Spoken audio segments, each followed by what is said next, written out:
Evening. My name is Brian Marshall, and it is my great honor to just say welcome to everyone here tonight. For those of you who don't know me, this is my 18th year serving here at the University of Kentucky. I have served for the past 18 years as the lead campus pastor at a ministry called Christian Student Fellowship. So if you don't know about CSF, there was a little building that used to sit across the road for about 50 years, and we've bulldozed that, and we're building a new facility over there. CSF is actually the parent ministry that helped give birth to the Lewis House ministry. And if you're wondering, hey, what is this thing that N.T. Wright's at tonight? It's a monthly lecture series that we do. This is, I think, lecture number 3 or 4 in our Lewis House lecture series that we do monthly. Hopefully you all had a chance to sign in when you came in tonight because we send out a monthly email to say, hey, here's what's happening this month at the Lewis House with some of our lectures. But to give you some context of the special ministry that CSF is and the ministry that gave birth to Lewis House, I just want to show you all a quick 2-minute video about the ministry of CSF and what we do here on the University of Kentucky campus. So take a look at this 2-minute video. Hi, I'm Aubrey, and I'm a senior at the University of Kentucky. College can be a great place, but an enormous campus like UK can be lonely for a lot of students. Yet for me and so many others, college has been way different than I ever expected because I found a home at CSF. Christian Student Fellowship is a community in the heart of UK's campus. Hundreds of students gather here every week to grow closer to God and to each other. From the moment students step foot on campus, CSF reaches out in so many ways. We throw huge parties, serve thousands of home-cooked meals. We host worship services that overflow into our parking lot, serve pancakes every Friday night at midnight, get away for weekend retreats, and so much more. But CSF isn't just about huge gatherings. It's an intimate community. We host over 50 small group Bible studies where students meet weekly to grow closer to each other and to God. Whether it's hearing about Jesus for the first time or growing stronger in the faith they brought to college, CSF helps students cultivate a relationship with Jesus in ways you would never expect on a secular university campus. And here's the really key thing. After graduation, CSF students go out across the state, country, and literally around the world. They become doctors, teachers, lawyers, pastors, missionaries, dads, moms. They take their faith with them into every corner of life. It may start at UK, but it definitely doesn't end here. Friendships are at the heart of CSF. Friendship with God and friendships with other students that will help you grow. But there's one more friendship that's so vital to CSF, and that's your friendship. We need off-campus friends like you to help us as we work to build on-campus friendships with students. Close to 90% of CSF's funding comes from individual people just like you who simply long to see the gospel shape the lives of my generation. We hope as you watch these short videos, you'll be inspired by what God's doing here. And we hope you decide to stand with CSF in reaching the UK campus with the good news and the good life of Jesus. Aubrey hits, you can clap. That's a good story.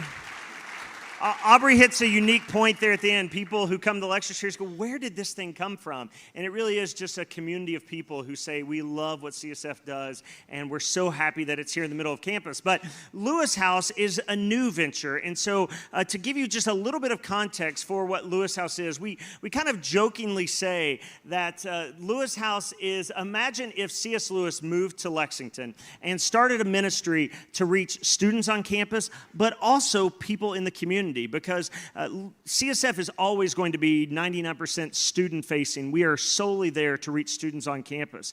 Lewis House is a little bit different. Yes, we want to reach students on campus, but we also want to serve people in the community. Hence, so many of you who are here.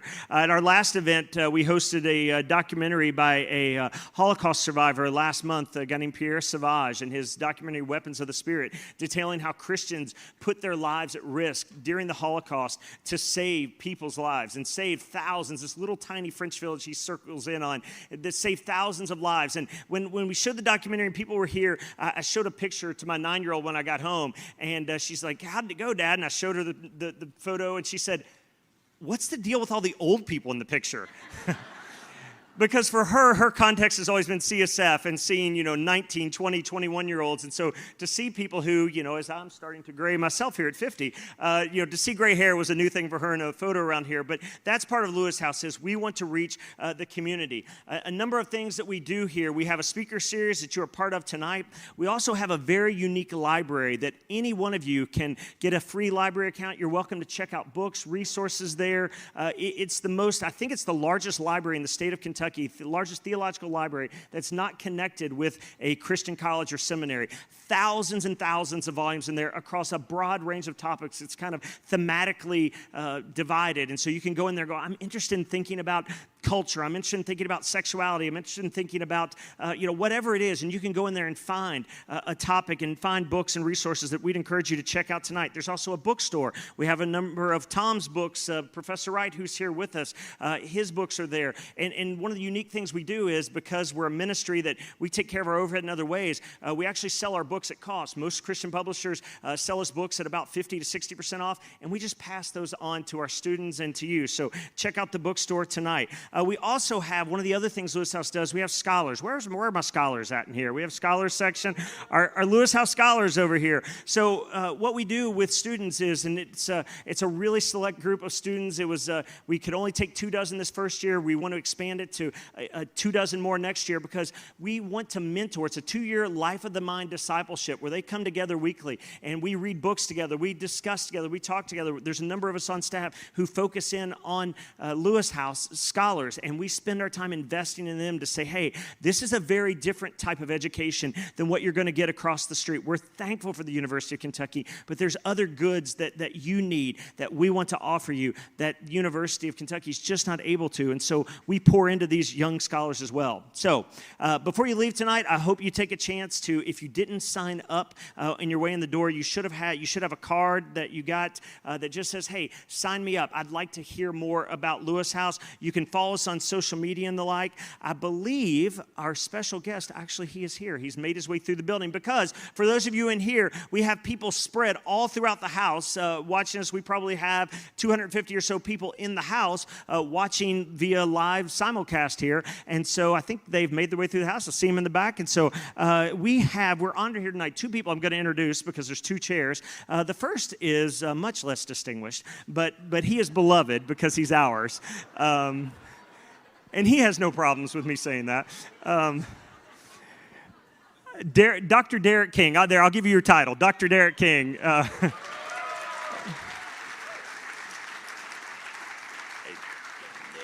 Derek was a student here at part of CSF. He was a part of an earlier iteration of what is now Lewis House, something we did a number of years ago called the Christian Study Center. And Derek came through that, was discipled in how to think as a Christian, went on to seminary, and then went on to do his PhD in theology, and actually got to study under and with Professor Wright when he was at the University of St. Andrews doing his doctorate. Derek has since moved back from Scotland. He and his wife Bethany have moved back to Lexington. Their son's name, very appropriately, Lewis King.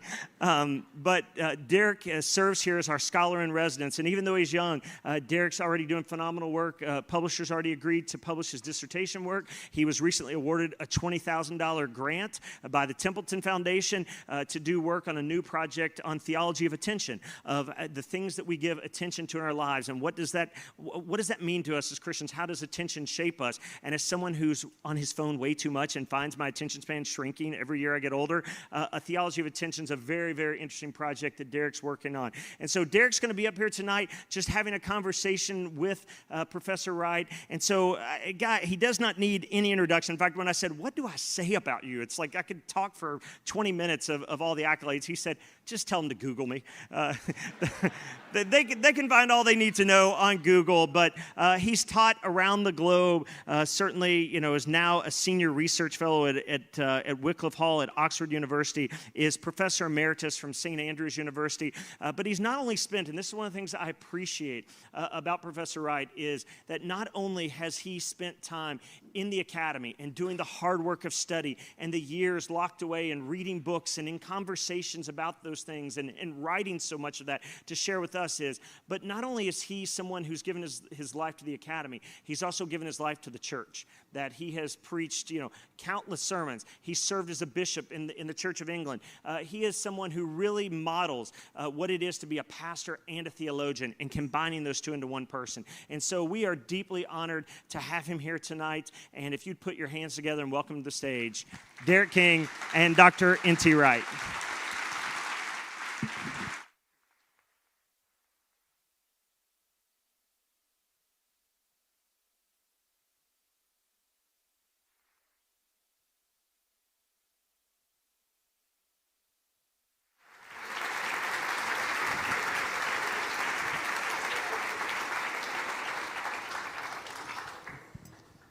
Thank you. I know that was all for me. Yeah, I'm excited and honored to be up here. Whenever we were announcing that we had Tom, that he was going to be a part of our lecture series, we had several people ask, is he going to be in person? So much that we had to add it to our website. So I hope you all are impressed with our hologram here. Yeah. So Tom and I are going to have a conversation about one of his relatively new books, called Broken Signposts, How Christianity Makes Sense of the World. And I found it to be a really excellent guide for thinking about that question of how Christianity makes sense of the world. So we thought this would be a great opportunity to kind of ask Tom a little bit about his book. So let's start out. Sure. Broken Signposts. Tell us a little bit about this project and what you mean by broken signposts. What are these signposts that are broken? Okay, thank you, and thank you for your welcome and for organizing all this. I confess I was talking to my wife about what I was going to be doing this particular day, and I'd figured there might be sort of 40 or 50 people here, so this is a pleasant surprise. See, when I was working on a project 4 or 5 years ago for some big lectures in Scotland that I was doing, I was aware that I wanted to make an argument about how people think we might know about God, and about the signposts in our world which many people have thought point to God. And one of the things that many people have said is that all humans know in their bones that there is such a thing as justice, for instance, and that actually that's a sign leading us to God, that there might be a God of justice, and we all know that we want that, or something.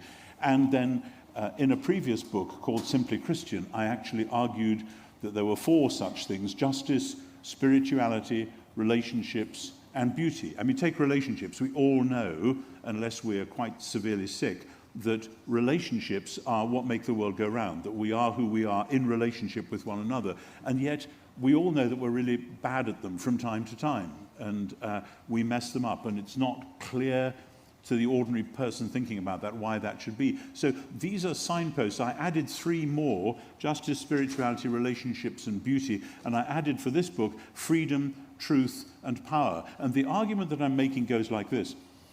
We all know these are really important.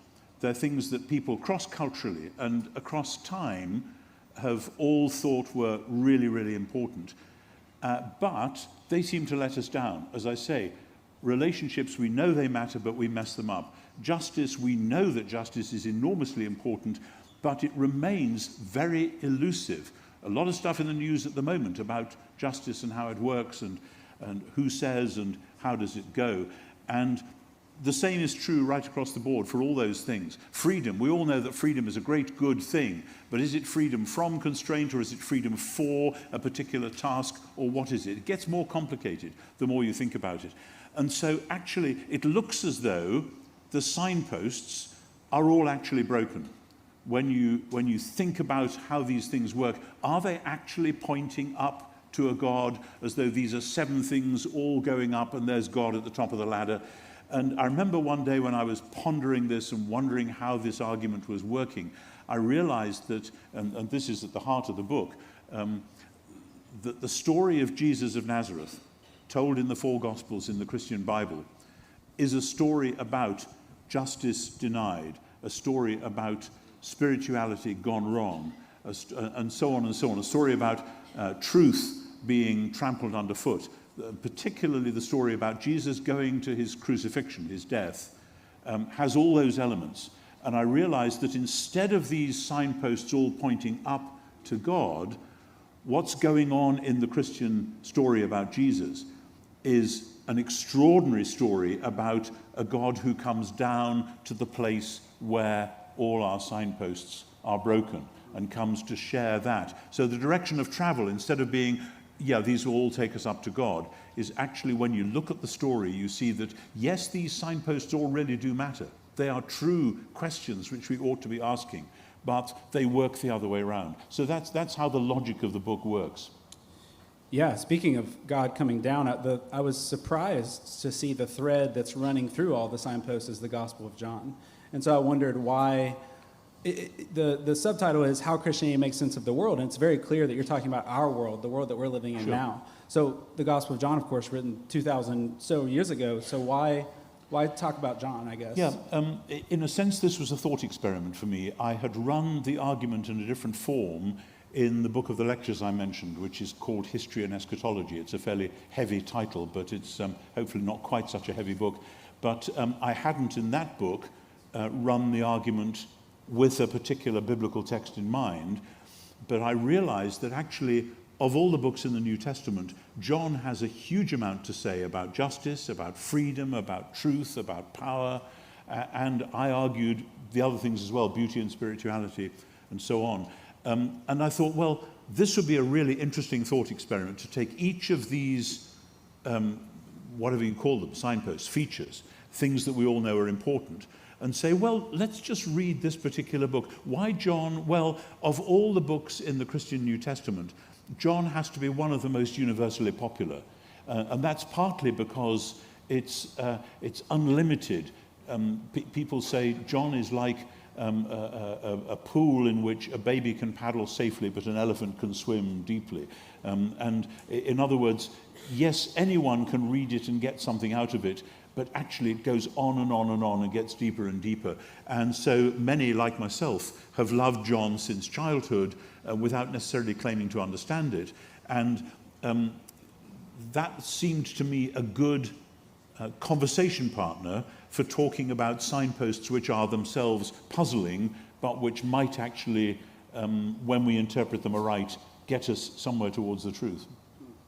Well, yeah, let's start talking about some of the signposts and just go kind of one by one. We'll see how far we get. But justice, that's a spicy way to start, because that can be kind of a hot topic these days. And I'm sure one way or the other, many people have almost a visceral reaction when they hear, for example, the claim social justice, or we hear talk of social justice. So how do we talk about justice as a biblical idea? And maybe more importantly is, what does it mean to do justice well? Well, that's, of course, the great question, and I'm not claiming in this book to have solved all the meanings of all those. I mean, you know, philosophers have written massive books on each of these topics, so I'm only just, in a sense, dabbling and pointing at little bits of them.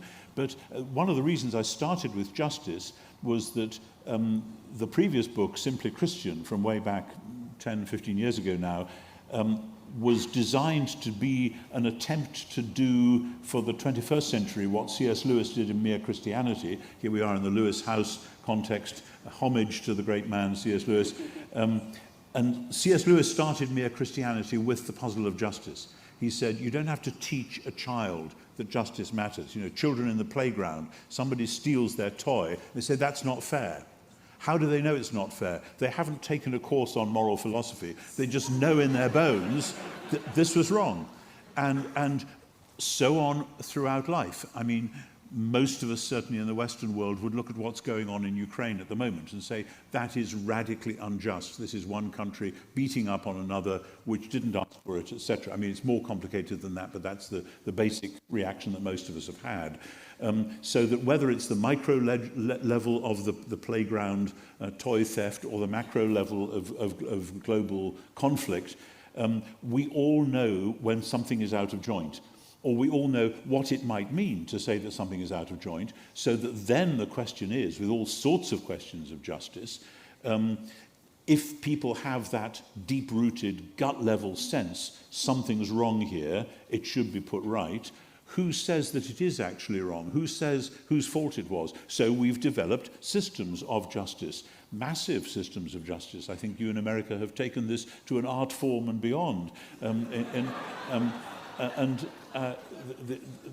But do we actually have justice at the end of it? Does everyone say, yes, we live in a country where justice gets done? Because so often when you meet people who have had a court case that's been rumbling on about this and that, they come away shaking their heads and saying, I thought we all believed in justice and it hasn't happened. And that's really the starting point of the argument, that we all know it matters, and if we don't get it or don't get what we think we should, we feel cheated. And that seems to be endemic in human life. And even an atheist who believes that there's no meaning in the world at all will still have again and again that sense, something's out of joint here. And so in the Bible, including John's Gospel, there is a very strong sense that the reason we have that sense of something needing to be put right is that there is in fact a creator God who made this world and wants this world to run well and wisely and truly, and has promised to put things right. And I think many, many people kind of know in their bones that that's so, even if they don't believe it articulately. And so the sense that maybe things will be put right one day is something that we all yearn after. And in the New Testament, the main claim is that in and through Jesus of Nazareth, the God who made the world was putting things right. That, of course, raises another question. If that was what happened, how come the world is still in a mess? And from the beginning, the Christians addressed that question, partly by saying, it's now handed on to us through the work of the Holy Spirit that we now have to be justice bringers, if we care that much about it. But we can only do it because of what God has done in Jesus. That at least is what John would say in his gospel. Yeah, I know you're just scratching the topics here, but another massively huge topic that you take on in the book is love. And I thought it was interesting that you focus especially on the incarnation and the Trinity as two central doctrines for the Christian faith. And many Christians, of course, know these are central doctrines, but yet they somehow seem remote, I think, to many of us, and they just seem like doctrines. So how are these more than merely doctrines, and how do they relate to love? Yeah, I mean, the thing about doctrines, I have no idea how many of you are practicing Christians or not, whatever, but a doctrine is something usually formulated several hundred years ago which encapsulates something that Christians profoundly believe. And I've often said, doctrines are portable stories. I just flew from England on Friday, and I brought various stuff with me for meetings, etc., as well as changes of clothes. Now, I didn't just carry all that stuff under my arms. I packed them into a suitcase so that I could then carry it, give it to the airline, etc. When you get to the other end, you unpack it and hang the stuff up in a wardrobe, put the books on a shelf, whatever. Doctrines are like that. Doctrines are portable stories.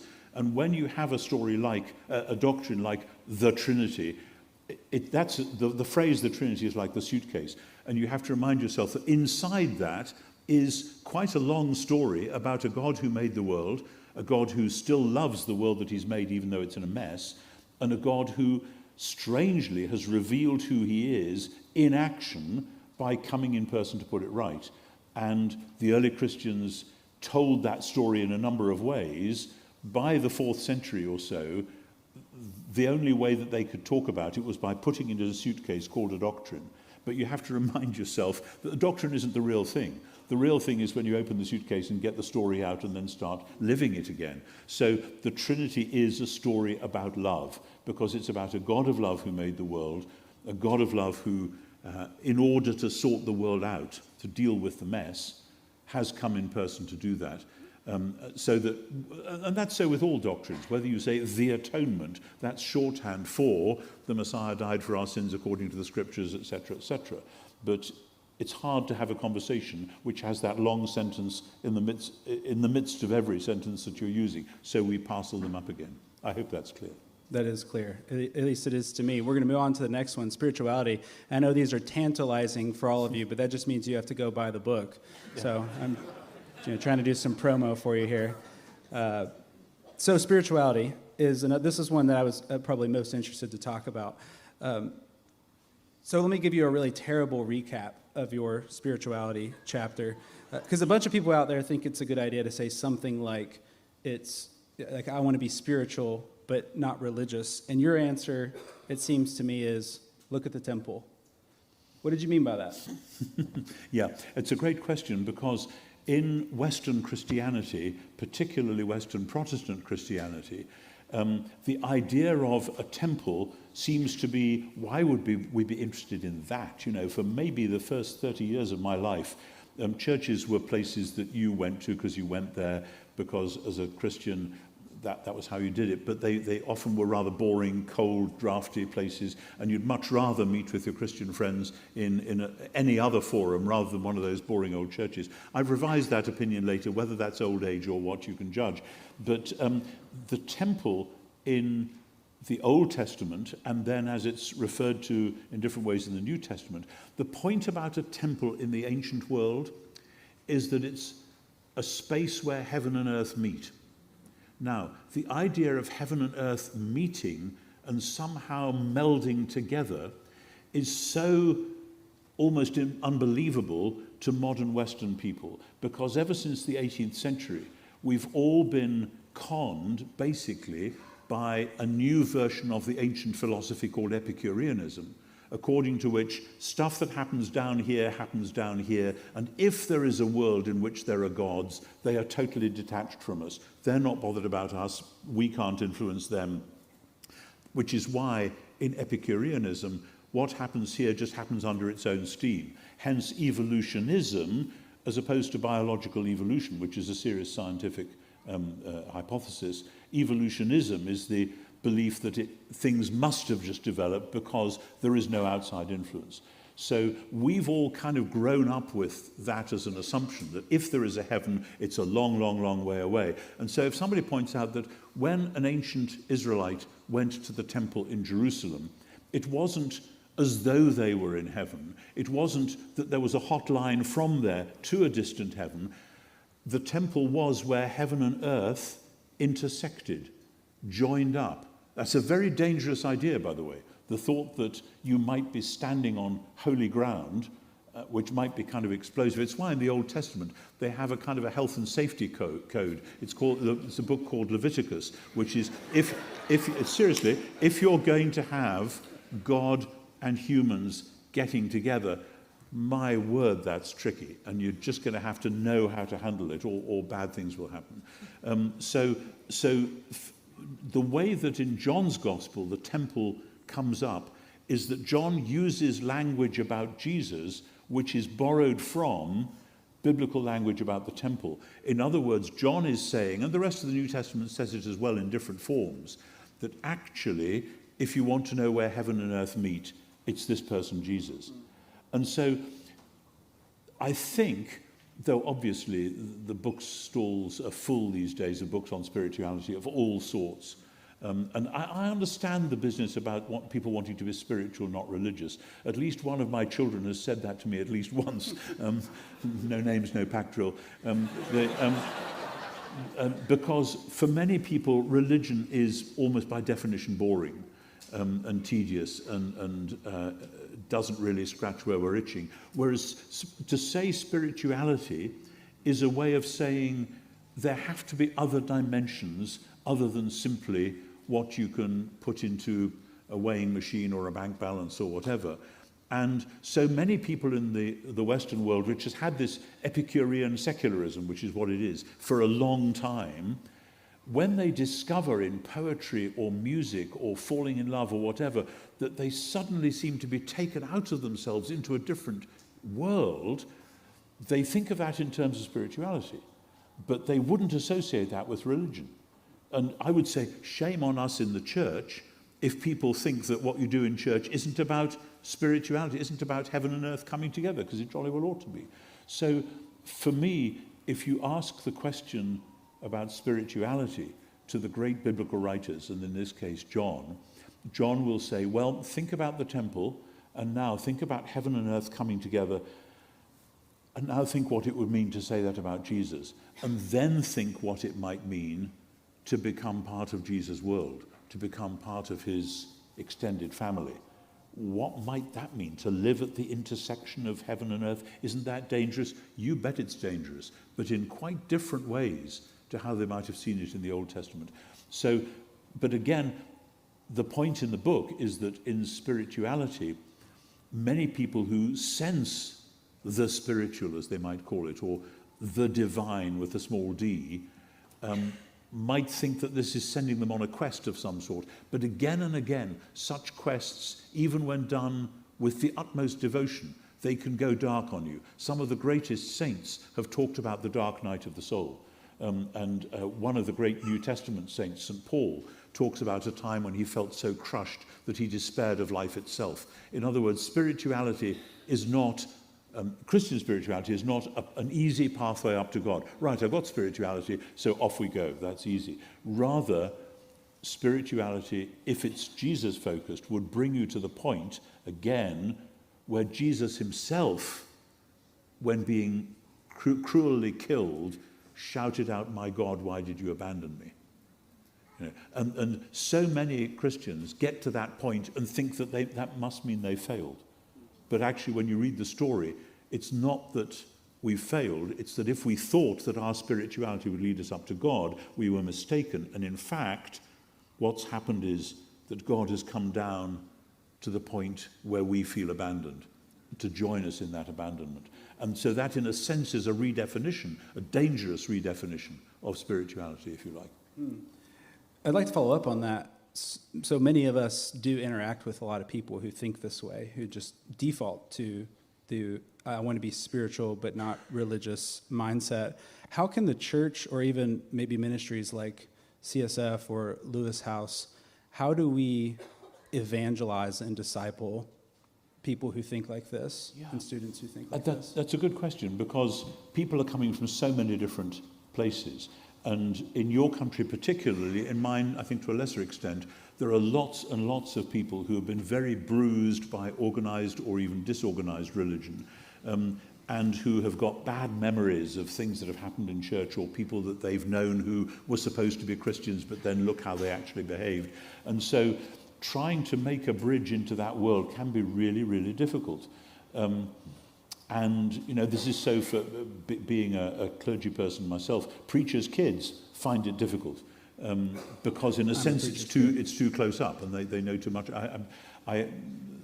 One or two of you may know, I have a cartoon in a downstairs bathroom which is of a bishop driving away from church, and his wife's in the car beside him, and the bishop is saying to his wife, "Have you considered how much more effective my sermon would have been if you hadn't shouted, 'Ha!'"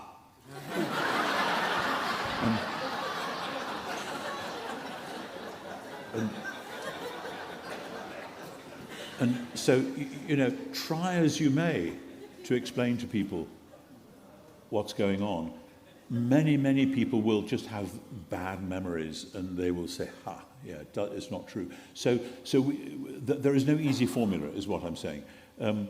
However, again and again in the history of the church for 2,000 years, what has convinced people that this might be worth taking seriously is the example of people actually living it. And that doesn't mean that they drag you into long prayer meetings where you say, "My goodness, aren't they so spiritual?" It probably means that they're kind and perhaps slightly quirky and funny, and that they're doing things for you, and that they go out of their way to help you, etc., etc. And sooner or later somebody says, "Why are you doing this?" And then, well, I'm a follower of this guy called Jesus, and this is how it works. And then all sorts of stuff can come out.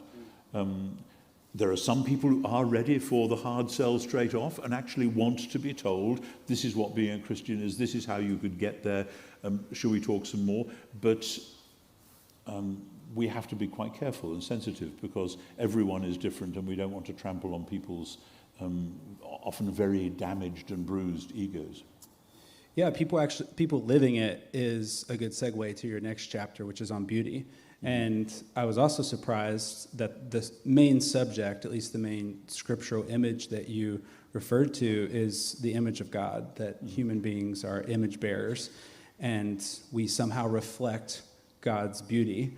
But I know a lot of human beings who don't do that very well. I don't do that very well very often. I don't think any of us do perfectly. So I guess my question is, are human beings really a good pointer to beauty? Well, again, they are and they aren't. I suppose I came into that chapter from early on because when I was still quite young, I think quite a young teenager, I realized that I was responding very powerfully to beauty in nature. I was fortunate in that I was at a boarding school in a beautiful part of northwestern England with lovely hillsides and rivers and so on. And I just found so much beauty there and was puzzled as to what this was doing to me and what it meant. So I'm starting from a long way back there. But then when I was writing this book, yes, the idea of God being beautiful and of us as reflecting God and hence being called to share in that beauty, that is an extraordinary thing. And yes, it, like everything else in this book, where you look for beauty, it won't actually lead you straight up to God, up a sort of a golden staircase, precisely because the beauty will either fade or be defaced or distorted or destroyed. And yet we know when we meet people, we know when we run into our fellow human beings, that actually this is a beautiful creature with all sorts of stuff going on in their lives, and wouldn't it be wonderful to sense that and to share that? So yeah, it shares the same ambiguity, but on the wider thing, I think I forget how I did it in that chapter now because I'm maybe muddling it up with the one in Simply Christian, but I had this sense that, for instance, a sunset. One of the most beautiful things, my wife and I go up to the Outer Hebrides in northwest Scotland as often as we can, and there are fantastic sunsets looking out over the Atlantic with the mountains in the background, but there's the sea and the sun, and particularly in the summer, it takes a long time to sink into the sea, and fantastic colours. And you just think, this is the most wonderful thing, and then it's suddenly all dark. Where did that beauty go? And well, yeah, you can say it'll happen again tomorrow, but there's a sense of beauty slipping through your fingers, and the same with human beauty as well. The child who is so appealing and so attractive, then I'm aware as a father and grandfather of how fragile that is and how the beauty can be snatched away. Yeah. It did remind me of a Pope Benedict quote, so I'm going to quote a pope if you'll permit that. He said, one of the most convincing demonstrations of the truth, one of the best signposts, perhaps, if you will, are the lives of the saints and the beauty the faith has generated. So if human beings as image bearers are the lives of the saints, is there, what about that, the second part of that, and the beauty the faith has generated? Is there a beauty-making vocation of the church? There certainly is, and one of the problems about modern Western Protestantism is the collusion with the pragmatism of the Enlightenment, which sees the creation of beauty as the kind of pretty border around the edge of life rather than something that leads you. We have this battle in the UK at the moment about funding in schools, and whether if your funding is limited, the head teacher or administrator will often say, well, we can't afford that peripatetic music teacher anymore, or we had a part-time art teacher, but the funds are low, so that they need to go. And there are some countries, happily, and some cultures which will say, no, the music and the art is the last thing to go. That's what we must have, because that is what makes us genuinely human. But those are big debates in our school system at the moment. And when the church gets involved, often because the Protestant churches were afraid of iconography, think of the Reformation, think of particularly some of the high-octane Calvinism in the 17th century, certainly in my country, they went around smashing statues, defacing wall paintings, etc., because these are idols. And so there's been a sort of rejection of idolatry, and often then a rejection of beauty. Now, happily, that hasn't happened in the case of music. Most churches, that I know at least, still have a sense that music can lift you and bring beauty into what you're doing, which is, for me, that's wonderful. But it seems to me the churches are precisely the place for the benefit of the whole wider society, where the arts should flourish. That has happened historically. I mean, when you think about the history of Western music, it's quite extraordinary that what started off as monastic chant developed into plain song, developed then 16th century into polyphony, and then mushroomed out into all the extraordinary variety of classical music that the Western tradition has produced. That all came from the church's musical traditions in the beginning. That's a slight oversimplification, but only slightly. And if you think of people like J.S. Bach, from within the Christian tradition, producing music that now is played around the world by people of all faiths and none. But it's part of the church's testimony to the rest of the world that actually this thing called beauty, which you can't subsume under some other heading, if you like, really matters and is life-enhancing. Now, the same thing applies. The music stops, the sunset fades, the smile on the face of the child turns into sorrow. So you can't say, because there is beauty, this is proof that there's a God. And indeed, I remember one theologian who was tone deaf saying that as far as he was concerned, music was an argument against the existence of God, which I thought was pretty devastating. But what I'm saying is the beauty that we see in the lives of the saints, Benedict, I mean, actually, I'm slightly skeptical about that.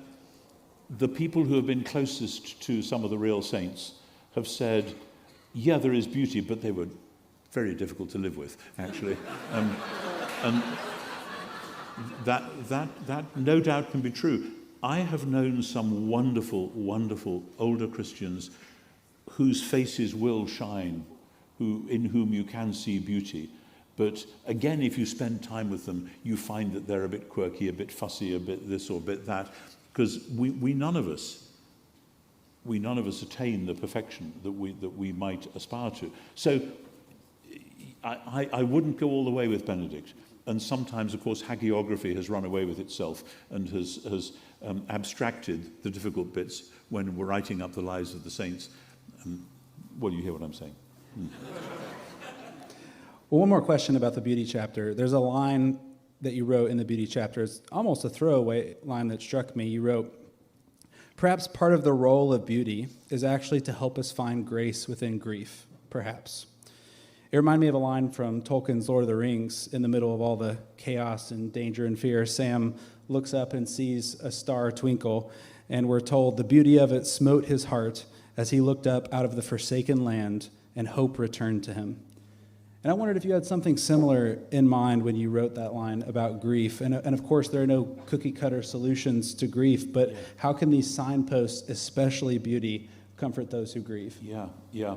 I'm grateful for that Tolkien quote, because I'd quite forgotten it. It's a long time, I confess, since I read The Lord of the Rings. That's a shame. But, That's a shame. It is a shame. Yeah. There we are. It's partly, we're kind of inoculated against it in my family because my oldest son read it when he was 7 and loved it so much he read it again and again and again. And he is now the Tolkien geek. I mean, when we went together to see the first of the Tolkien movies, over dinner afterwards, somebody had the folly to say to him, "Why was so-and-so doing such and such?" And Julian replied, well, now 650 years before in the lands of the north. And we thought, oh, okay. Settle down, guys. It's going to be a long night, you know. But the line about seeing some, if I can just refer to the chapter on beauty, because when I was writing this book, I was actually going through a grief process myself. My mother died just before her 95th birthday in June 2018. And I was writing this book not long afterwards. And quite a lot of this book, I was wrestling with the fact, I mean, my mother was very old, was ready to die. She was a Christian. We all kind of heaved a sigh of relief when we heard that she'd finally gone, because we'd felt sorry for her. However, she was my mother for the whole of my life. And many of you will know exactly what that means. It's a good thing that she's gone, but my goodness, there's a huge, enormous hole, and the grief was, as grief does, coming over me in waves and waves. And I was working on this book, and some of it was very tearful to write. But the chapter on beauty, when I'm writing, I sometimes get up very early in the morning, And I walked outside the house, and the sun had not yet risen, and I came back in and I wrote this: "The moon has only a few days left in its cycle, rising now in the southeast about 2 hours before dawn. I stood outside this morning in the frosty air under a totally clear sky, marveling one more time at the infinite number of twinkling lights above me, small messages sent out so long ago that it makes the events in John's Gospel seem like yesterday. There was the moon, low and dramatic, to its left the planet Venus, to its right Jupiter. I had to come indoors, but I returned several more times, and as the sun came up, 3 or 4 flocks of geese rose with it, honking and flapping on their morning journey, flying right past the bright crescent and the still visible planets." And then next paragraph: "It's cloudy now, the geese have gone, and so has the glory of the night. I am enriched and also saddened." So that's just happened that day that I was going to be working on that chapter, and that was going on. So I was wrestling with precisely that in the midst of grief, there are signs of beauty which say, actually, it's going to be all right. There are certain bits of music that do. I sometimes think that the music of Brahms has the capacity to say, actually, it's going to be okay. And Brahms was somebody who knew a lot about grief, not least over his own mother. And somehow to write the music that he did, to convey that. And it's not just classical music. Pop music can do it. Folk music can do it. There's a moment, but you can't catch it, you can't bottle it, you can't keep it. You have to be grateful for it at the moment. And then, of course, I move on again to the beauty of Jesus' life, and the story of Jesus is just stunningly beautiful, but where does it end? It ends with the beauty being brutally crushed by Roman troops, etc. We could talk about any of these all night, but let's move to another one, a new signpost, freedom. And you said this about freedom. You said, "Our culture has been plagued with misunderstandings about freedom. Freedom from outer constraints isn't the same as freedom for some purpose or goal." So could you first elaborate on this and what you mean by it? And second, do you think that similar misunderstandings of freedom have infiltrated the church or Christian views of freedom? Yeah, that's a great question, and I need to ponder it. I mean, I was trained as a classicist before I became a theologian, and I'm very much aware that the Romans, the ancient Romans, believed that they had freedom and that it was their responsibility to give freedom to the other people who happened to be part of their empire. Thank you very much. Of course, not all the people wanted Roman freedom in quite that way. And it makes you realize, the first Statue of Liberty was put up by Cicero's friends where his house had been after his enemies had pulled it down, because Cicero was the great orator of liberty. So liberty is what empires claim that they have, and claim that they have the right to give to other people. And the fact that we all slightly titter at the thought of that shows that we see just how tricky it is. Is my freedom bought at the expense of somebody else's unfreedom? How could we all be free? What would that mean? What would that look like? Because freedom can easily degenerate into anarchy. We all know that. What's the answer to anarchy? Well, please, not tyranny. How do we manage to avoid those two? Tyrants will say, I'll make you free, follow me, and I'll give you freedom. Well, be careful. Watch what you're buying into. So all of those things are going on in the background. But then in the church, Jesus in John's Gospel says, you will know the truth and the truth will make you free. And the people he's talking to says, how can you say we need to be free? We've never been enslaved to anybody, which was a lie, by the way. The Jewish people had spent a long time being slaves in Egypt, and then they'd spent a long time being effectively slaves in Babylon. But that's part of the puzzle of the book. But Jesus is talking about a particular kind of freedom. And poets have described about how freedom is feeling easy in your harness. I'm never quite happy about that. But freedom to be yourself, but how do you know what yourself is? We live in a world at the moment where many people say, I'm going to show you who I am and I'm just going to be free and express myself, and then doesn't always work out happily, shall we say. So that in the church, sometimes when church leaders have seen, not least young people, but it can be at any age, expressing themselves in certain ways, church leaders have said, no, you can't do that, we're not allowed to do that. And sometimes they may be right, it may be for our protection that we need to be told that is not actually the way to freedom. But many people have felt bruised by church leaders stifling their freedom.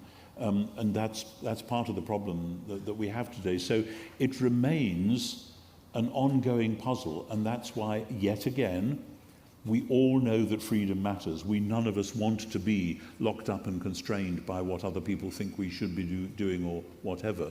But we all know in our bones that we need to live in some sorts of relationship where our freedom is willingly curtailed, where we are happy to be within this society where there are certain limits, there are certain restrictions, whatever. How you manage that, speaking as somebody who was a professional church leader, is extremely difficult. And it seems to me what it demands, above all, this could have been another thing in the book, I suppose, is humility. And humility is not easy to come by for any of us. Because when I think that I've got the answer to something, having to back off and say, let's see how this works out. Yeah, well, I mean, you're talking about this balance a little bit, and it strikes me that we see this a lot in the church or in inter-Christian discussion about freedom, and then especially in a lot of Protestant circles, you find a deep skepticism about something like Christian obligations, so, that kind of raises worries of works righteousness if you focus on good works, for one example. So how do we strike this balance well as Christians who know that we're free? And of course, a lot of people point to St. Paul as the example of how dangerous this works righteousness can be, but yet we're expected to behave a certain way and to do this and that. I mean, that touches, of course, on the question of the interpretation of what Paul means by works and so on, which is a vexed issue, and some of you here will at once hear the overtones of the various debates that have gone on in Pauline scholarship over the last 30 years or so. But out beyond that, part of the point of the offer of freedom is the strong sense that humans, though they know they want to be free, are not in fact free. And that's when the Bible and other traditions have talked about either sin or idolatry or something, things that we all buy into that cramp our freedom, which we think are going to bring us freedom, but in fact enslave us. And obviously, addictions of all sorts are the classic example.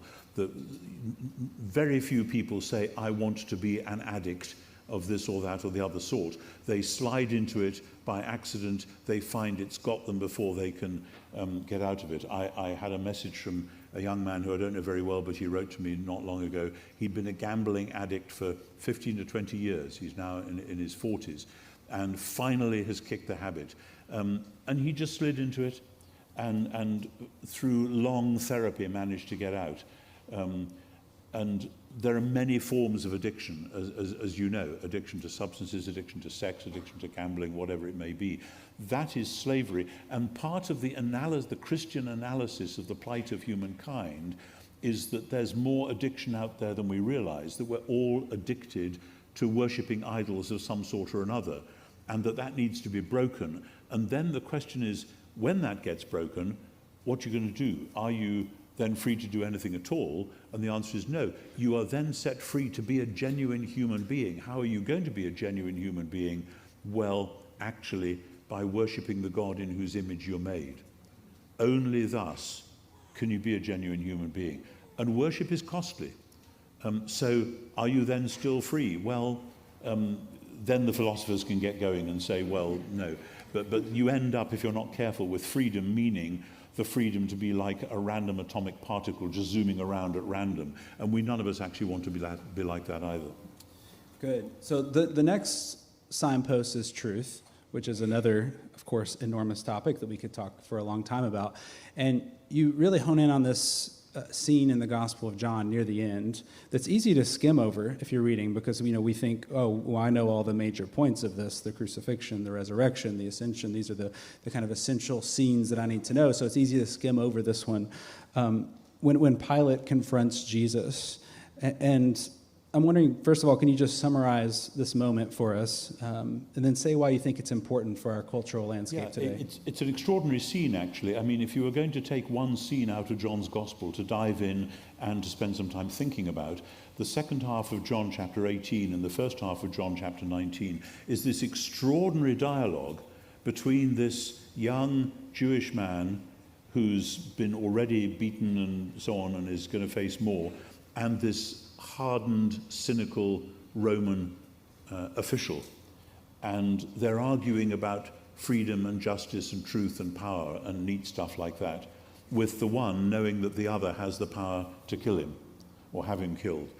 And in the middle of it, Pilate has no idea what's really going on, because the Jewish leaders, the chief priests, have handed Jesus over. So what have you done? What's this all about? And the Jewish leaders have said, this man thinks he's the king of the Jews. Well, Pilate sees this young, bedraggled man whose followers have all run away. And he says, kind of cynically, are you the king of the Jews? And Jesus says, did others tell you about me, or was this your own idea? And Pilate snorts and says, look, I'm not a Jew. Your own people have handed over you. What have you done? And they go on like this, to and fro, kind of teasing at it. And so Pilate says, so are you actually a king? And it's a typical Johannine moment. John's Gospel is full of these moments where Jesus is asked a question and he answers a different one. It's like a sort of comedy spoof of a game show or something where people answer the wrong question all the time. But constantly in the Gospel, it's because Jesus is answering the question underneath the one that's actually been asked. So Pilate says, are you a king? And Jesus says, look, I came into the world to tell the truth. And Pilate says, truth? What's that? Because, as you probably know, truth is what powerful people make it. Let the reader understand. And what does Jesus mean? Jesus means that he has come into the world to be the sort of king who is articulating the way the world actually is and could be and will be, to tell the truth about the wonderful creation and about the fact that the God who made it is now doing new creation. That's the truth. And actually, elsewhere in John's Gospel, Jesus tells his disciples that they are to be people of truth. They are to be people, in other words, who speak truth into God's world so that God's world may become what God intended it to be. In other words, truth is not simply a bare A equals B reflection of the way things are. Truth is about the God who made the world saying, this is how I intend it and this is how it's going to be. So Jesus has come into the world, and so he's redefining kingship, he's redefining power and authority, which we'll get to, I guess, around the idea that people need actually to be told the truth about the way things are and the way things will be. And Pilate, of course, the cynical, it's a classic postmodern move, but 2,000 years before its due time, so what is truth? Truth is what I make it. I have a sword here, I could kill you. If that's the truth I want to make, that's what I'll do. But then, as it goes on, they get onto authority and power. So that's the scenario. And as I say, it's worth pondering, because these are the great questions which still haunt every society. What is truth? And if Jesus is saying something cryptic about having come to tell the truth, it might just be worth paying attention. Yeah, you talked quite a bit about power and authority there. And when I first looked at the table of contents of this book, that was the one that kind of leapt up off the page that was surprising to me. Beauty, freedom, truth, that all makes sense. But power struck me as odd initially because it can be kind of an uncomfortable word, especially when we're talking about God. And for many people, God's power is an indication that he isn't good or loving. But by opening up John's Gospel, you tell a bit of a different story. Yeah, well, yes, I mean, many of us grew up in a world where, as you say, the word power felt, by definition, restrictive. Power means somebody else forcing me to do what I don't want to do, and we don't like that. But, as I say, anarchy is, if anything, worse than tyranny. Ask the people in Iraq whether they were happier after Saddam Hussein was toppled than before.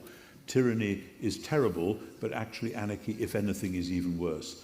And so we all probably know in our bones that we need some order, some structure. The question is, how is that to be done? How is it to be, dare I say, policed?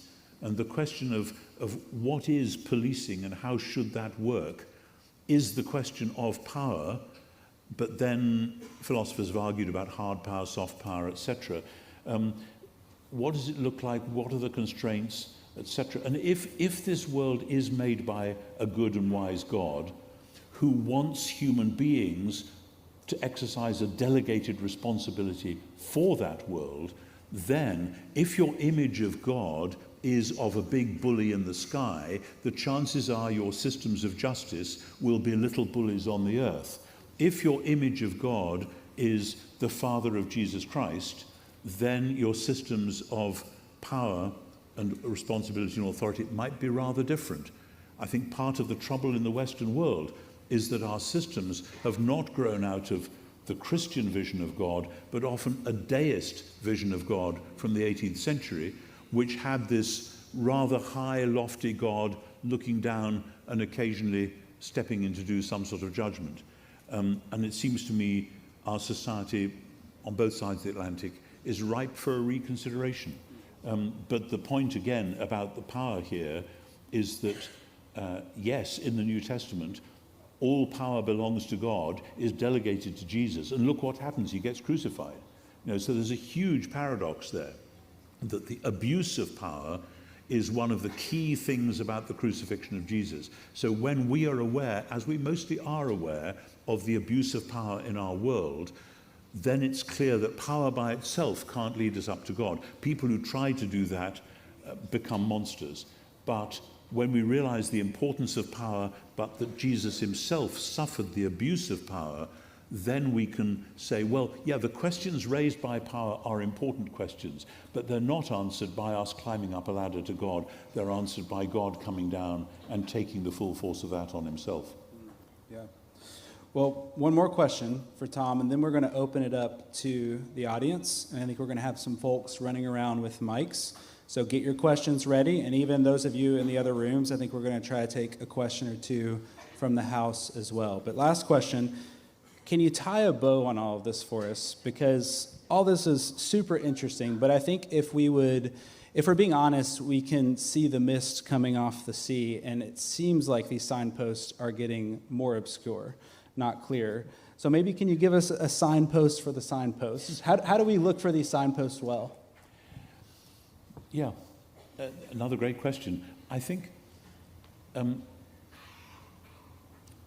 it's a matter of keeping your eyes and ears open in the real world, in your real relationships, in your real reactions to beauty, to injustice, to whatever it is, and at the same time, keeping your heart open to the message which is coming, whether it's from John's Gospel, any of the other things you might be reading, or if at the moment you're not in the mood for reading Christian literature, then try some of the great poets. But in other words, you want to be in dialogue in yourself between the things that really matter in the world and the possibilities of insight. And obviously I would say that go for a book like John, or Mark's Gospel if you want, or one of Paul's letters, but John is a good place to start, and allow that dialogue to take place. And when you do, then the things in the real world which might look as if they're pointing up to some sort of a God, they may well be asking the right questions, but don't imagine that just by following them, they'll take you all the way to God, because the God who is revealed in the New Testament is the God who comes down to the place where they all went wrong. And that's, in technical language, that's the problem with what we call natural theology. Having mentioned my mother, can I just tell the story? That when I had to do the Gifford lectures on natural theology, my mother, aged then, I suppose, 93 or something, said, Tom, what are these lectures about? And I said, it's natural theology, Mum. And she wasn't a theologian at all. She was an archdeacon's daughter, but she wasn't a theologian. And she said, so what's natural? I said, well, Mum, some people thought that by looking at the natural world, you could argue your way up to God. Some people thought that wasn't a good idea. I think if we try to put Jesus back in the mix, we might see that those patterns work rather differently. We might find out about the nature of knowledge itself. And my mother thought for a minute, and then she said, "I'm glad I don't have to listen to those lectures."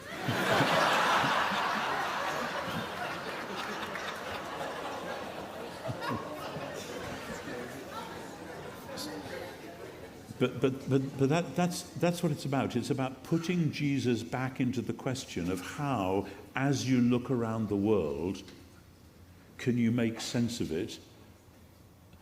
And this doesn't mean saying that justice, beauty, relationships, etc. are rubbish, they're irrelevant. They're not. They are genuine signposts. But it's more tricky than just saying, follow them and you'll get to the right destination. Because as you find that you seem to be led up a blind alley, guess who you'll meet at the end of that blind alley? And the answer is the crucified Jesus. So that's what the book's about. It's a good answer. Well, we're going to open it up to the crowd now, and I've been instructed by the real people in charge, who are those back in the booth back there, that we're going to do one room at a time, and we're going to start here in the hut. So I've got a question right there, which will be easy for our mic runners. Hello, Professor Wright. It's good. It's a real honor to see you.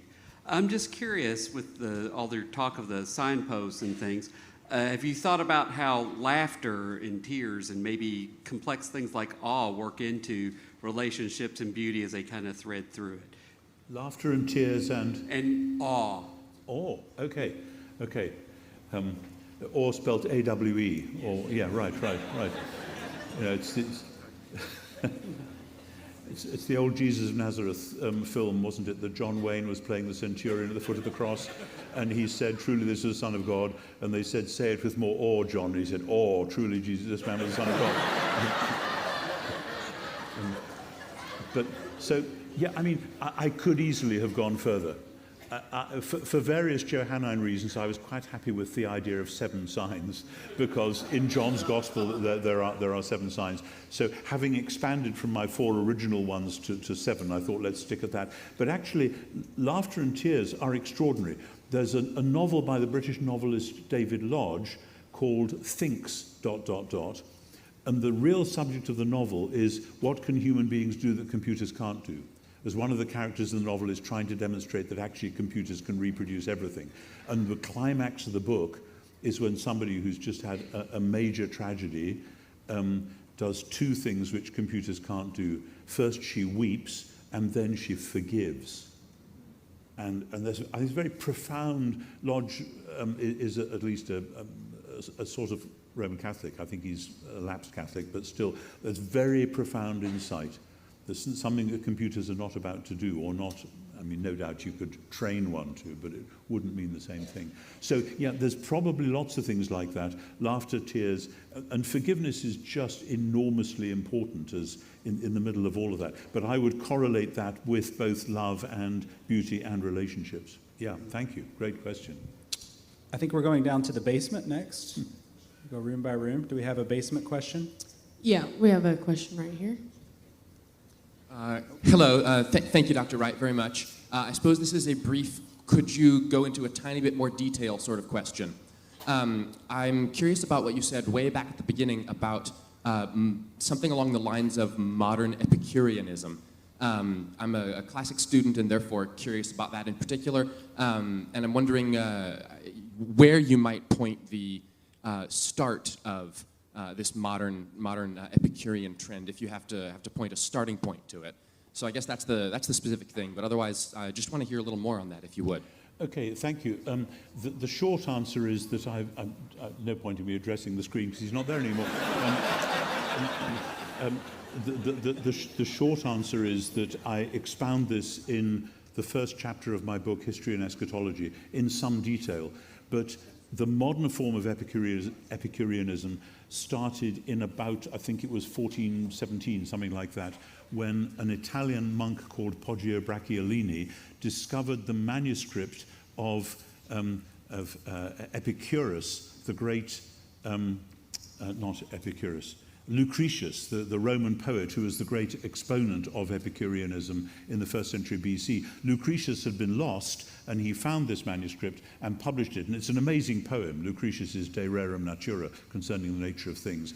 And the reason why this Italian monk found this so attractive was the medieval system of basically an angry God out to get you, warning about hell and so on, was really scary, and people didn't like it for the same reason as ancient pagans didn't like it, which was why both the Epicureans and the Stoics had pulled away from it. And so Epicureanism was a way of saying, no, the gods aren't angry with you, and no, when you die, you just stop existing, so there's nothing to worry about.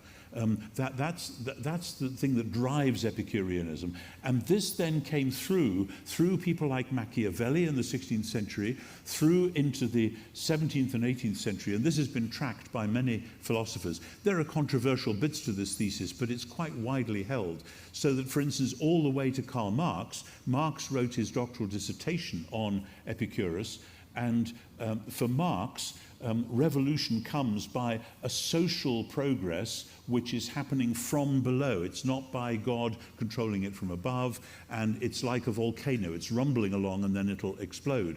Equally, Hegel, who is the believer in progress, it's still about an inexorable thing moving forwards. Now, it's more complicated than that, but I note that one of your own founding fathers, a certain gentleman called Thomas Jefferson, did say in one of his letters, I too am an Epicurean, although he was lots of other things as well, as well as one of the most brilliant people around.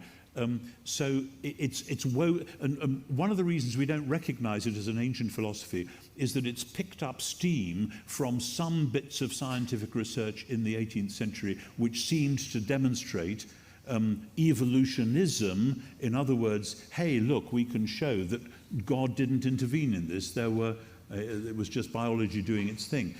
We have to, as I said before, we have to be very careful to distinguish evolutionism, which is an ideology based in the Epicurean mindset, from genuine biological evolution. And part of the problem, I think, particularly in your country more than mine, is that people have seen the one and rejected the other, and there's lots to be said about that. So basically, it's all there in chapter 1 of History and Eschatology. It's a fascinating story because it's about the making of the modern Western mind. And in the middle of that, of course, deism is quite like that. You have a God who is outside the system, but he's more like the Christian God, whereas in Epicureanism, the gods are off doing their own thing, they're not bothered. And actually, one of the big debates in the French Revolution was between those two positions, because Robespierre, because the ultra-revolutionists were Epicureans. Robespierre wanted to be a deist. He said, we can at least have a temple to reason, and we can go and sort of pay homage to something greater than ourselves. And they weren't having it. They guillotined him. So, I mean, these were major, major things in the second half of the 18th century, and they still shape the way that many people think now. Next question is going to come from the family room. I don't think we have camera, so we're going to have a voice, and that's it. Do we have someone in the family room? Yes. Hello, Professor Wright. I'm a native Kentuckian, but I spent time at Princeton Theological Seminary with Dale Ellison and studying under the auspices of Gerd Thiessen. And so my question is, number one, do you consider yourself a part of the fourth quest for the historical Jesus? And whether or not that may be so, do you see anything redeemable in this fourth quest or in postmodernity in general that may act as a signpost such as you discuss in the book? Wow, great question. It would be good to see your face and to have a chance to have a beer and discuss that in more detail.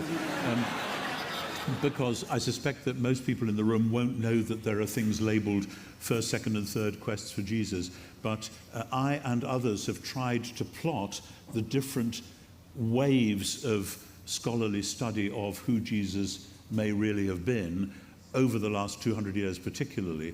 And I have used the idea of the third quest to distinguish what was going on in many scholars, many quite disparate scholars actually, particularly in the 80s and 90s, from the so-called new quest. It's a mistake to call anything new because it gets out of date quite quickly.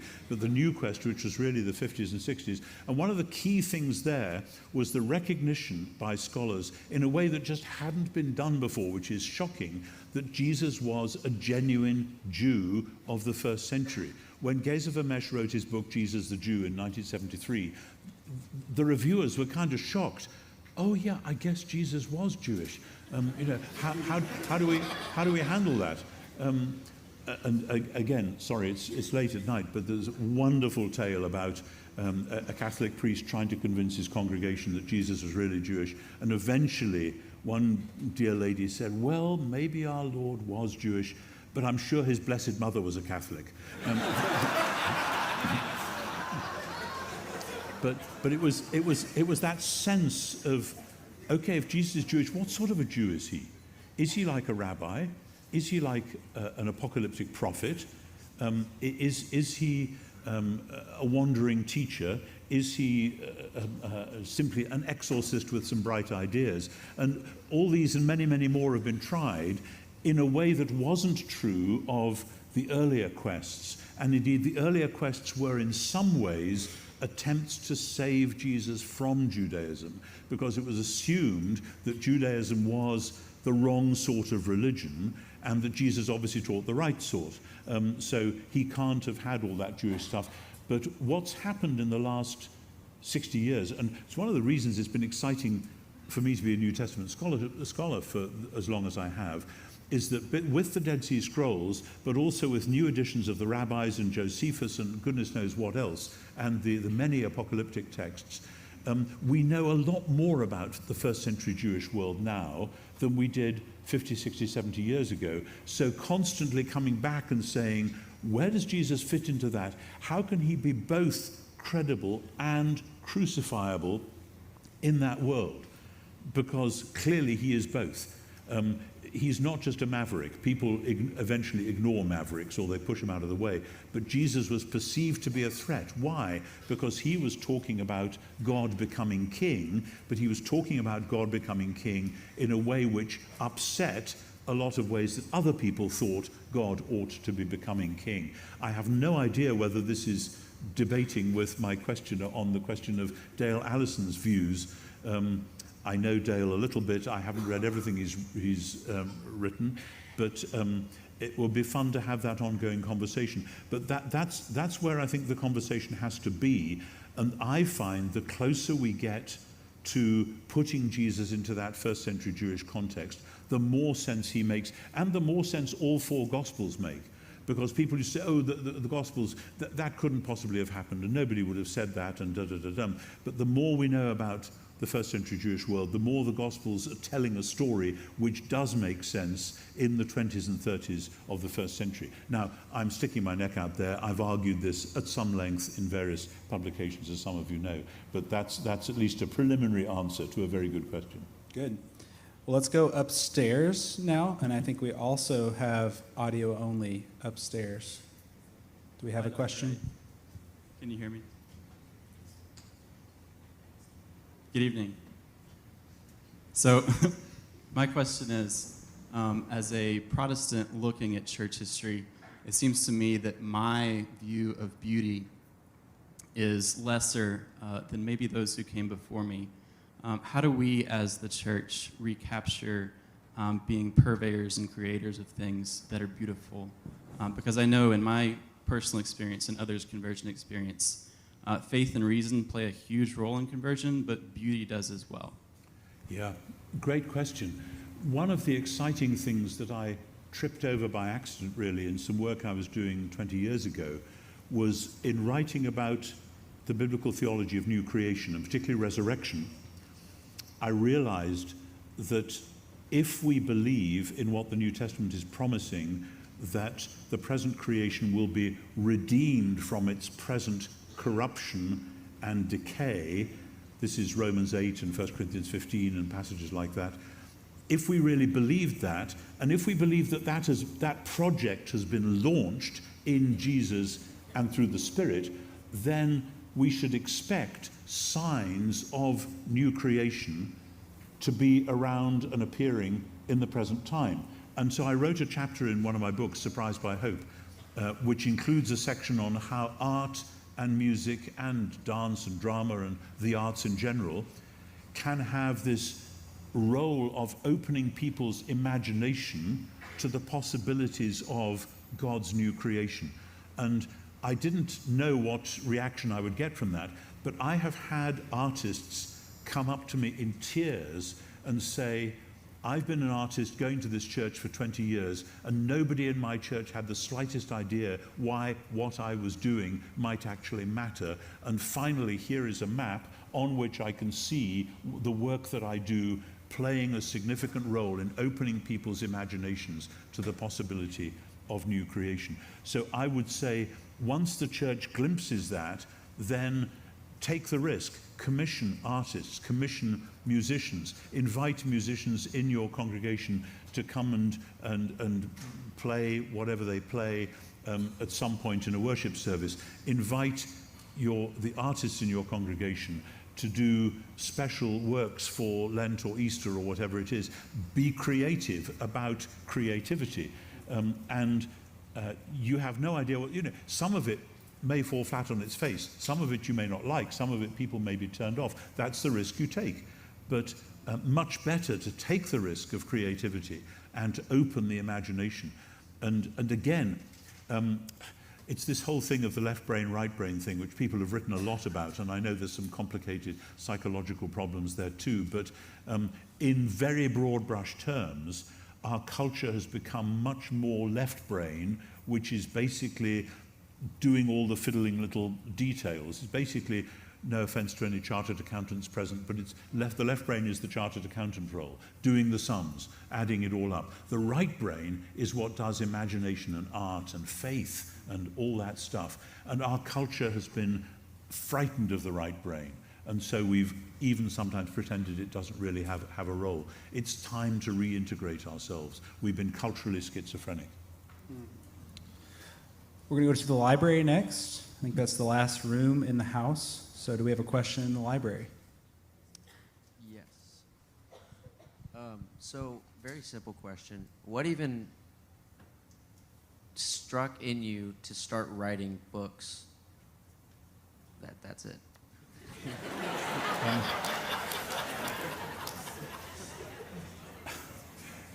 Basically, you write a book when you think something needs to be said and you look around and nobody else seems to be saying it. You think, oh, my goodness, if I'm glimpsing this, maybe something ought to be done about it.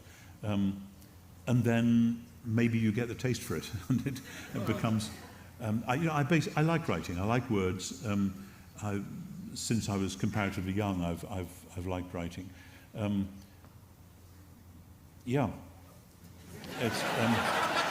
But it's I'm one of the lucky ones. I was privileged with a good education. I was given the opportunity to study some fascinating stuff, and at a certain point, you realise that you're glimpsing things which seem to make sense of areas of life or the Bible or whatever that other things you've read don't seem to be making sense of, and that's always a risk. You might be completely wrong, probably are in some respects, but you take the risk. So, yeah.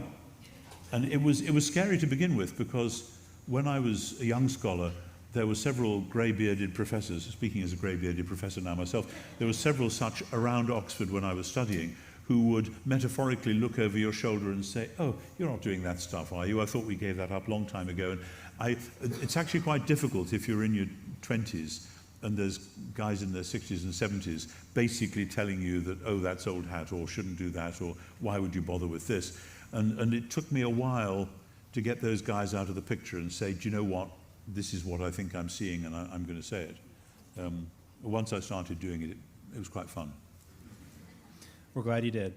Okay, we're going to take 2 more questions, both from the hut. So our mic person, Bree, gave someone a mic. All right. Yeah, she gave me the mic. Dr. Wright, thank you for being here. It's just a pleasure to have you here tonight.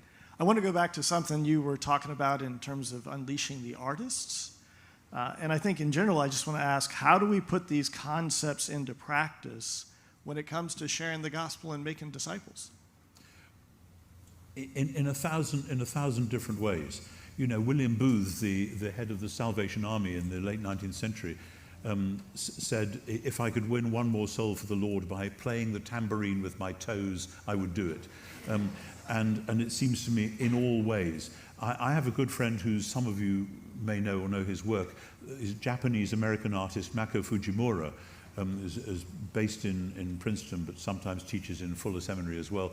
And Mako has done these amazing illuminated biblical texts. Now, I've no idea if somebody would become a Christian through looking at one of those, but a lot of people who are already Christians would look at them and be drawn into the meaning of the gospel in a whole new way by seeing these very delicate, beautiful Japanese designs around the gospel story. And I think, again, it's because a great deal about wooing somebody into faith is about imagination, is about supposing and what if and had you considered the possibility of ... That's why I say in one of my books that curiously evangelism sits between justice and beauty, because if we're talking about the Jesus of the Gospels, we're talking about a God who is going to put the world right. And the putting of the world right is not a blind, cold justice. It is a celebration of the beauty and the vivaciousness of God's creation, and the fact that the new creation is going to be like that, only much more so. So if the church that is preaching the gospel is seen not to be caring about justice or not to be caring about beauty, don't be surprised if the gospel seems rather sort of narrow and etiolated in the middle. And of course, this is partly to do with the thing which I'm actually lecturing about this week in Asbury Seminary, which is that, and sorry if this shocks you, but for most of the Western church history, people have imagined that the real point of Christianity is for human beings to find their way up to God. Now, as you'll have detected from what I've said about broken signposts, actually the story of the Bible is about how God wants to come and dwell with us. And until we get that sorted out, all these other things will still be quite tricky. Final question. Does someone have a mic? Okay, John. No pressure or anything. Thank you, Dr. Wright. It feels only fitting, since we're in a very free country in the United States of America, that I have to ask you about your broken signpost, freedom. As you were mentioning humility as a crucial aspect to freedom, I felt that discipline had to be mentioned. So my question to you is discipline the pathway to this fundamental right of freedom that we have in this country? It seems in this generation that while we do stand on the steps of our forefathers, we might not recognize that not only is it obedience at the cross, but also discipline to suffer with him that leads us to that freedom. That's great. Thank you very much. And yes, I mean, the other day I watched a concert pianist playing an amazing piece of music, and I know enough about what it takes to make somebody a concert pianist to know that when you see the person on the stage doing this extraordinary thing, and sometimes with their eyes shut and their hands flying to and fro and the music coming out, that only comes because of hundreds and hundreds and hundreds of hours of disciplined practice. But once that discipline is in place, that person is free to make this amazing music. And you can't have that freedom without the discipline framework. So much of the problem in our society, he says, wildly generalizing at 8:30, that's about 3 in the morning in my body clock time right now. So I'm allowed wild generalizations at midnight. That so many of our problems come from people who see the freedom, don't want the discipline. And I remember once, as a counterexample, going to some odd musical event where some guy actually claimed to make a virtue of the fact that he was just kind of making something up as he went along. He said he didn't want to be constrained by all the formalities, etc. And actually it was rubbish. Because, you know, and same with poetry. When you read a great poem, it sometimes feels as though it's just flowed out of the poet, that the poet has just written it, dreamed it. Now, some poets have done that. Coleridge smoked a certain substance, went to sleep. It wasn't his fault. His doctor actually recommended it. They didn't know what the effects were going to be. He was poor guy. Read the biography; it was tough. But anyway, he would dream in poetry and would wake up and be able to write hundreds of lines.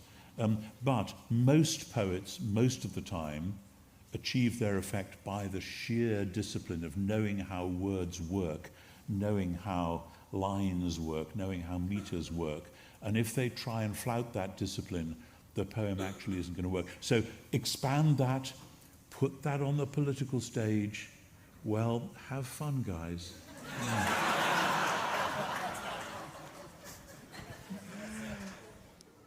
Well, I know that your internal clock, you're probably pining for bed right now and ready to get some rest. But I just want to say we are so grateful for you to come, grateful for your work. I know everyone in this room is. So let's thank our guests. Thank you. Thank you. Thank you.